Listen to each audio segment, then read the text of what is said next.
ومن يضلله فلا هادي له ونشهد أن لا إله إلا الله وحده لا شريك له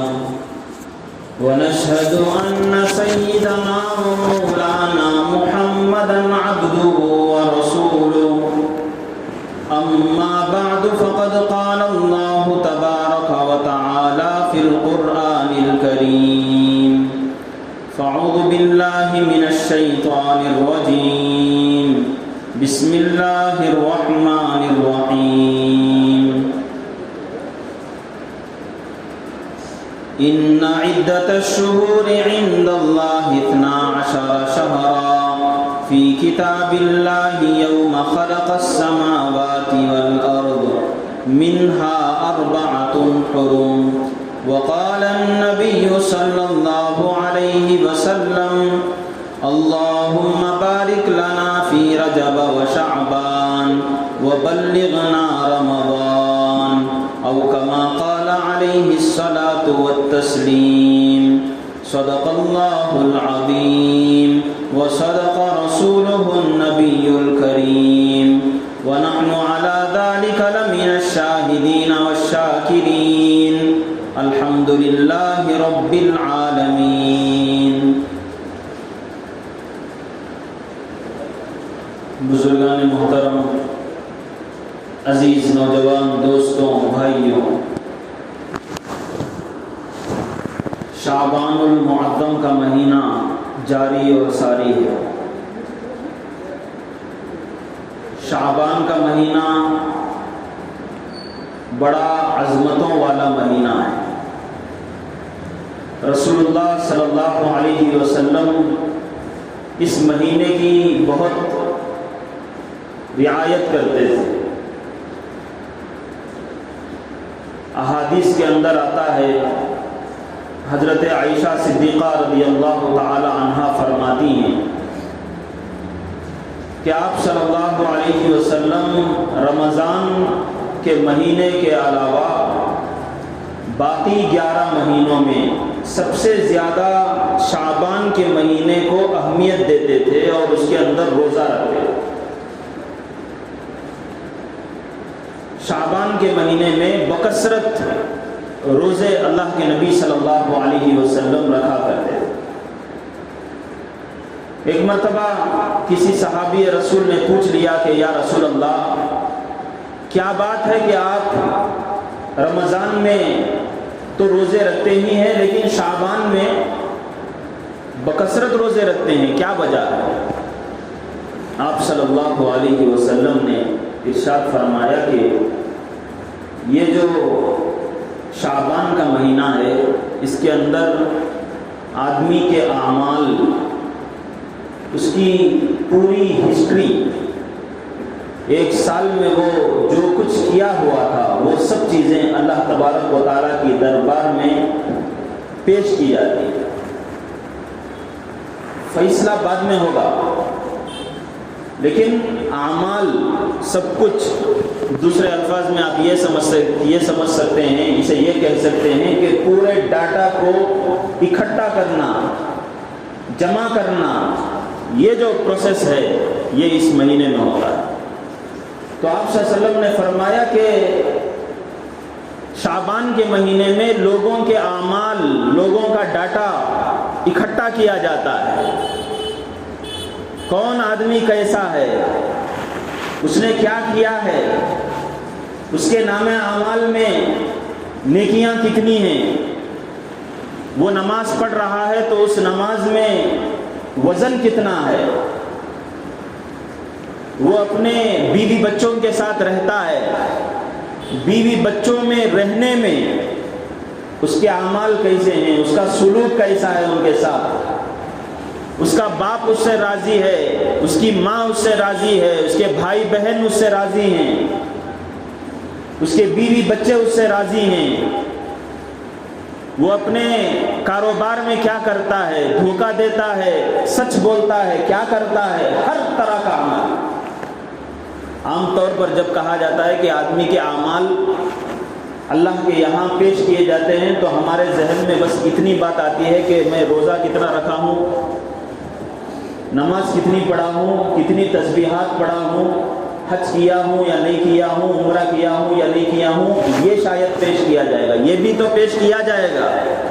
اس کے ساتھ ساتھ آدمی گھر میں کیسا ہے۔ آخر میں آپ دیکھے ہوں گے ایگزام جب ختم ہوتا ہے تو بچے کے رزلٹ میں مارکس کارڈ جو ہوتا ہے اس کے اندر اس کی سال بھر کا خلاصہ 2-3 سطر میں کہ بچہ ہمارے یہاں رہ کر کیسا تھا، اس کی تعلیم کیسی تھی، وہ لکھا رہتا ہے، اس کے اخلاق کیسے تھے اسے نوٹ کرتے ہیں۔ اور اگر وہ اسکول میں آ رہا ہے یا نہیں آ رہا ہے، غیر حاضر ہے، پریزنٹ ہے یا پریزنٹ نہیں ہے، وہ بھی لکھا جاتا ہے، وہ مارک کیا جاتا ہے۔ اس طرح اللہ کے دربار میں بھی ہمارے روزے، نماز، زکوٰۃ، صدقے سب چیزیں پیش کی جاتی ہیں۔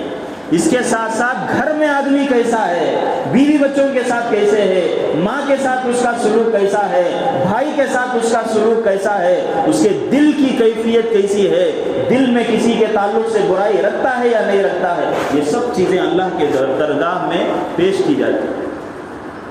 تو رسول اللہ صلی اللہ علیہ وسلم نے فرمایا کہ شعبان کے مہینے میں تمام اعمال کو، گویا کہ ہمارے تمام اعمال کا ڈاٹا جمع کیا جاتا ہے۔ تو رسول اللہ صلی اللہ علیہ وسلم نے فرمایا کہ مجھے یہ پسند ہے، میں یہ چاہتا ہوں کہ میرے اعمال کو جب اللہ تبارک و تعالیٰ کے یہاں پیش کیا جا رہا ہو، جب میرے ڈاٹا کو کلیکٹ کیا جا رہا ہو، اکٹھا کیا جا رہا ہو، تو میں روزے کی حالت میں رہوں اور روزے کی حالت میں میرا پورا ڈاٹا اکٹھا کیا جائے، کلیکٹ کیا جائے اور اللہ کے دربار میں پیش کیا جائے۔ یہ شعبان کا مہینہ وہ مہینہ، یہ شعبان کا مہینہ وہ مہینہ ہے کہ جس میں تمام لوگوں کے اعمال اللہ کے یہاں پیش کیے جاتے ہیں۔ اب یہ جو پیش کیے جاتے ہیں، اللہ تبارک و تعالیٰ ایک تو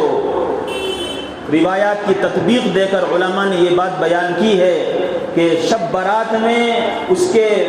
پورے فیصلے لکھے جاتے ہیں، اور شب قدر میں فرشتوں کے حوالے کر دیا جاتا ہے کہ جاؤ، یہ جو کچھ فیصلہ کیا جا چکا ہے، جو کچھ حکم نافذ ہو چکا ہے، اس کے مطابق کام میں لگ جاؤ، نافذ کر دیے جاتے ہیں۔ بل پاس کرنے کے بعد اسے نافذ کرنے کا جو نمبر آتا ہے وہ شب قدر میں ہوتا ہے۔ تو یہ جو شعبان کا مہینہ ہے، یہ اعمال کو اکٹھا کرنے کا ہے، اور رسول اللہ صلی اللہ علیہ وسلم کا عمل اس مہینے میں یہ ہوتا تھا کہ آپ بکثرت روزہ رکھا کرتے تھے۔ آپ کی ازواج مطہرہ میں سے حضرت عائشہ فرماتی ہیں کہ میں نے رمضان کے علاوہ 11 مہینوں میں اور کوئی مہینہ ایسا نہیں دیکھا جس میں نبی علیہ الصلوۃ والسلام اتنے زیادہ روزے رکھتے تھے۔ تو اس سے معلوم یہ ہوا کہ ہمیں بھی اس مہینے میں روزے رکھنے کی عادت ڈالنی چاہیے۔ اس کے پیچھے حکمت کیا ہے؟ حکمت یہ ہے کہ آدمی کو تیار کرتے ہیں۔ ایک آدمی جیسے شادی کسی کی ہونے والی ہے تو شادی سے پہلے باقاعدہ جو دلہا ہے وہ تیار ہوتا ہے، اور مولوی صاحب کے سامنے بیٹھ کر قبول ہے کہ الفاظ ادا کرنے سے پہلے وہ تقریباً 15 دن سے پہلے اس کے وہ شاپنگ میں لگتا ہے اور تیاری میں لگ جاتا ہے، بیوٹی پارلر کو بھی جاتا ہے۔ یہ سب مقدمہ ہوتا ہے۔ یہ کیوں ہوتا ہے؟ یہ اس لیے ہوتا ہے تاکہ مجھے دلہا بننا ہے۔ ایسے ہی رمضان المبارک ہمارے لیے ایک سیزن آ رہا ہے۔ اس سیزن میں اپنے دل کو نور سے منور کرنے کے لیے ایک خاص طاقت اپنے اندر عبادات کی،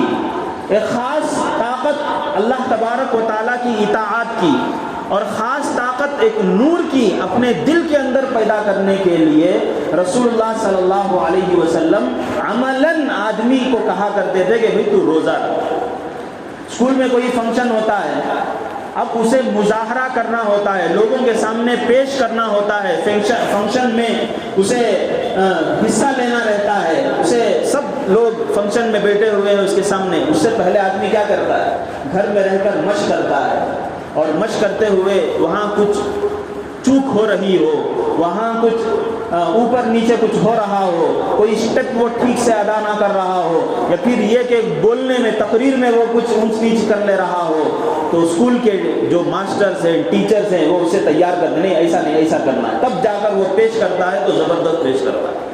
تو یہ شعبان کا جو مہینہ ہے، یہ شعبان کا مہینہ ایسے ہی ہے کہ اللہ کے نبی صلی اللہ علیہ وسلم روزہ رکھا کرتے تھے، اور اس کے اندر ایک رات بھی ہے شب برات، اور اس کے اندر بھی عبادات کرتے تھے۔ یہ اللہ کی طرف سے جو رحمتیں نازل ہونے والی ہیں، جو نور نازل ہونے والا ہے، اس نور کو، اس رحمت کو اکٹھا کرنے کا وقت ہے۔ شب برات کی یہی حقیقت ہے۔ شب برات ہم لوگ یہ سمجھتے ہیں کہ شب برات عید ہے، اور ہم عام طور پر ہمارے الفاظ بھی یہی شعبان کی عید، یہ عید ایسا نہیں ہے،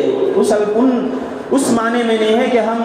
اس کے لیے نئے نئے کپڑے خریدیں، یا پھر یہ کہ گھروں کے اندر زبردست سے زبردست عام دنوں سے ہٹ کر پکوان کا کوئی نظام بنایا جائے۔ یہ مسلمان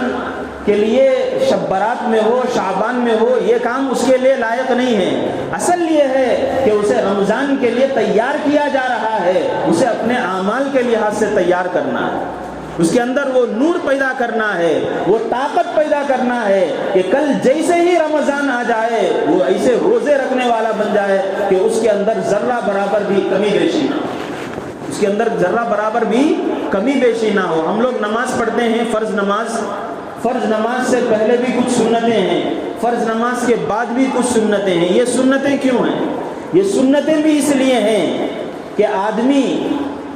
جیسے نماز سے پہلے بہت ساری سنتیں ہیں، یہ سنتیں اس لیے ہیں کہ آدمی جب فرض نماز کے لیے آتا ہے تو سنت جب پڑھے گا تو اس کا دل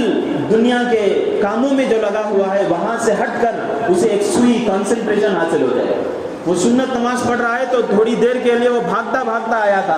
اسے کوئی کام میں وہ الجھا ہوا تھا، اب نماز پڑھنے سے پہلے 2 رکعت سنت پڑھ لیا تو ان تمام جھمیلوں سے ہٹ کر اسے ایک دل جمعی حاصل ہو گئی، اس کا کنسنٹریشن ایک جگہ ہو گیا، اس کی ایک سوئی ہو گئی۔ اب جب نماز سے فرض پڑھتا ہے تو وہ گویا کہ شروع ہی سے اللہ تبارک و تعالیٰ کے سامنے بندہ ایسا پڑھتا ہے جیسے اللہ کو منظور ہے۔ یہی مثال ہے، یہی ایگزامپل ہے رمضان سے پہلے شعبان کا۔ اور باقاعدہ اللہ کے نبی صلی اللہ علیہ وسلم اس کے لیے دعا کرتے تھے، 2 مہینے پہلے دعا کرتے تھے، اللہم بارک لنا فی رجب و شعبان وبلغنا رمضان۔ اے اللہ، میں تو کوشش کر رہا ہوں، میں روزے رکھ رہا ہوں، میں اپنے عبادات کے بارے میں فکر مند ہوں، میں نمازوں کی کیفیت کو بہتر سے بہتر بنانے میں لگا ہوا ہوں، میں اپنے روزوں کی کیفیت کو بہتر سے بہتر لگانے میں لگا ہوں۔ اسی طریقے سے میری طرف سے تو یہ کوشش ہے، لیکن آپ بھی میری ان عبادتوں میں، میری ان اطاعتوں میں، میری اس زندگی میں برکت عطا فرمائیے کہ آگے آنے والا جو رمضان ہے اس کے لیے میں دلہا بن کر اس کے سامنے میں تیار ہو کر کھڑا ہو جاؤں۔ یہ اللہ کے نبی صلی اللہ علیہ وسلم دعا کرتے تھے، اللہم بارک لنا فی رجب و شعبان وبلغنا رمضان، کہ اللہ آپ رجب کے مہینے میں، شعبان کے مہینے میں برکت نصیب کر دیجئے۔ یہ برکت سے مراد یہی برکت ہے، ایسا نہیں کہ میرے دکان میں زیادتی ہو جائے، میرے کاروبار میں زیادتی ہو جائے، یہ نہیں، بلکہ رمضان جو آ رہا ہے اس کے لیے دل کے اندر جیسی نورانیت ہونی چاہیے۔ ایک آدمی رمضان سے پہلے، جیسے بہت سارے گھروں میں پہلے ہوتا تھا، آج کل تو وہ چیزیں سب ختم ہو چکی ہیں، کہ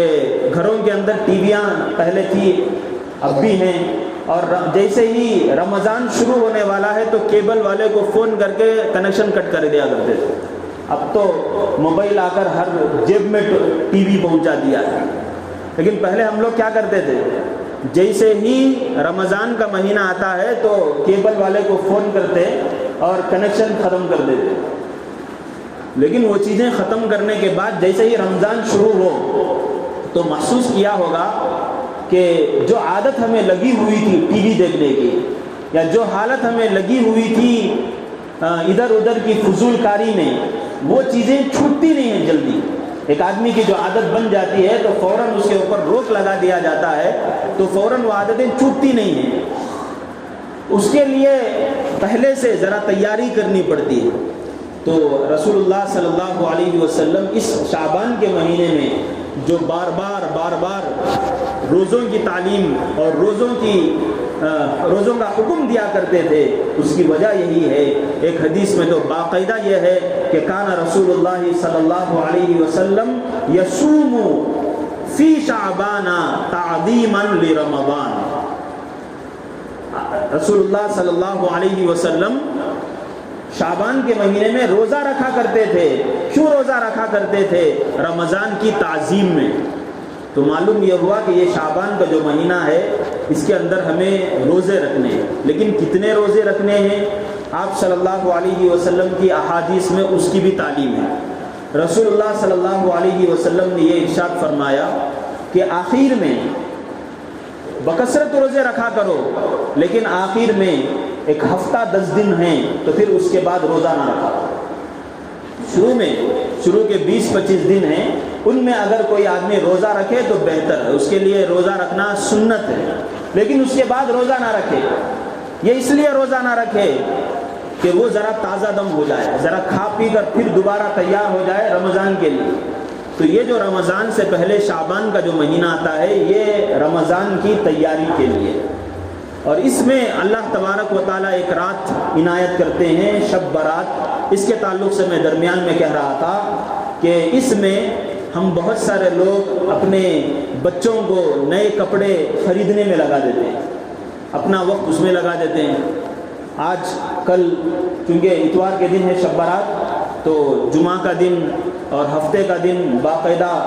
بازار کے حوالے کر دیتے ہیں، اور اسی طریقے سے جب شب برات کا دن ہے تو اس دن تو ہم لوگ عورتوں کو مشغول کر دیا کرتے ہیں۔ ذرا سوچنے کی بات ہے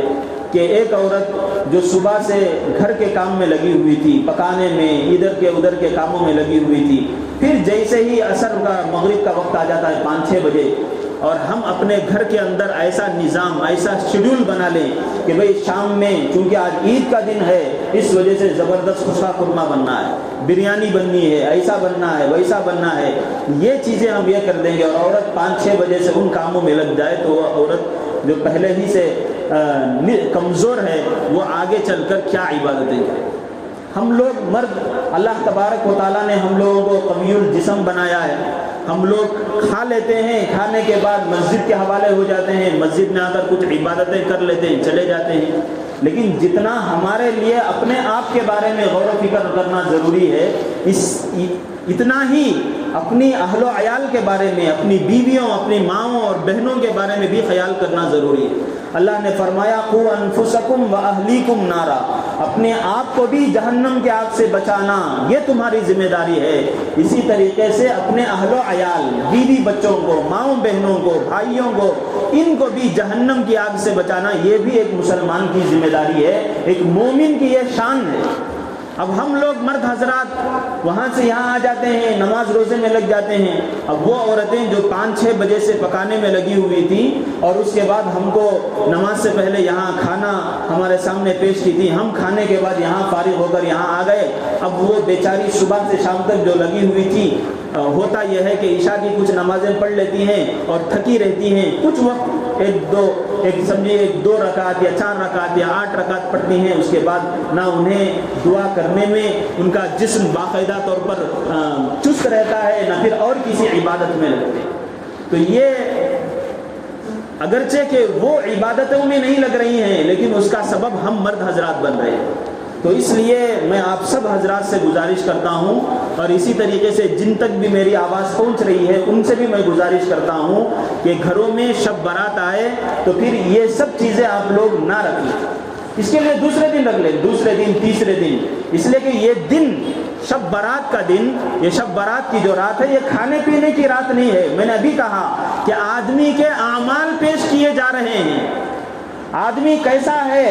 اس کا پورا ڈاٹا اکٹھا کیا جا رہا ہے، کلیکٹ کیا جا رہا ہے، اور اللہ کے دربار میں پیش کیا جا رہا ہے۔ کیا ہم لوگ یہ پسند کریں گے کہ ہماری بیوی کا نام عمل اللہ کے یہاں پیش ہو اور اللہ پوچھیں گے اپنے فرشتوں سے کہ بھئی وہ بندی آئی تھی کس حال میں آئی تھی؟ وہ بندی آئی تھی سو رہی تھی۔ وہ بندی کھانے پینے میں مشغول تھی، وہ بندی کچھ پکانے میں مشغول تھی۔ یہ اگر صورت ہوگی ہمارے گھروں کی تو یہ کون سا مرد ہوگا، کون سا بھائی ہوگا، کون سا باپ ہوگا، کون سا شوہر ہوگا جو اپنی بیوی کے بارے میں، اپنی بہن اور اپنی ماں اور اپنے بیٹیوں کے بارے میں ایسا رپورٹ اللہ کے یہاں پیش ہو، یہ کون پسند کرے گا؟ ہر ایک آدمی یہی چاہتا ہے کہ اللہ کے یہاں ہماری رپورٹ جائے یا ہمارے گھروں کی رپورٹ جائے تو ایسی جائے کہ زبردست ہو اور عبادات میں ہو۔ رسول اللہ صلی اللہ علیہ وسلم خود کہہ رہے ہیں کہ میں زیادہ اسی لیے روزہ رکھتا ہوں تاکہ میرے تعلق سے اللہ کے یہاں کچھ تذکرہ ہو تو اچھا تذکرہ ہو، روزے کی حالت میں میں ہوں ایسا تذکرہ۔ تو بھائیوں، آپ حضرات سے پوری عاجزی کے ساتھ یہ گزارش کرتا ہوں، یہ اپیل کرتا ہوں کہ شب برات کا یہ جو موقع ہے یہ صرف عبادت کا موقع ہے اور کسی چیز کا موقع نہیں۔ یہ نہ کپڑے خریدنے کا موقع ہے، نہ گھروں کے اندر زبردست سے زبردست پکوان کرنے کا یہ موقع ہے، یہ اللہ کو راضی کرنے کا موقع ہے، یہ دعاؤں کے قبول ہونے کا وقت ہے۔ شب برات کے بیان میں انشاءاللہ میں آپ کے سامنے وہ چیزیں لاؤں گا جو ان ایام میں کرنا ہے۔ یہ ایسا وقت ہے، اس وقت میں لیے ہمیں یہ کام کرنے کے بجائے ہم بھی اگر دوسرے کاموں میں مشغول ہو جائیں اور اپنے اہل و عیال کو بھی دوسرے کاموں میں لگا دیں تو یہ کسی مسلمان کی شان نہیں ہے، کسی مومن کی شان نہیں ہے۔ تو اس لیے آپ حضرات سے اس تعلق سے پہلی گزارش یہ ہے کہ آپ حضرات اس بات کی کوشش کریں کہ بلا وجہ فضول کپڑے خریدنے میں لگنے کے بجائے یا گھروں میں اچھے سے اچھے پکوانے کے بجائے دوسرے دن تیسرے دن آپ چاہیں تو پکا کر کھائیے، آپ کا ہی مال ہے، آپ ہی کھائیں گے، لیکن شب برات میں اپنی بیویوں کا موقع اس بات کا دیجیے کہ وہ بھی عبادتوں میں لگیں، وہ بھی رات گزار کر اللہ کو راضی کرنے والی بن جائے۔ اللہ تبارک و تعالیٰ ان چیزوں کو ہمیں سنجیدگی کے ساتھ لینے کی توفیق عطا فرمائیں اور جو باتیں کہی گئی ہیں ان سب پر ہمیں عمل کرنے کی توفیق عطا فرمائیں۔ وآخر دعوانا الحمد للہ رب العالمین۔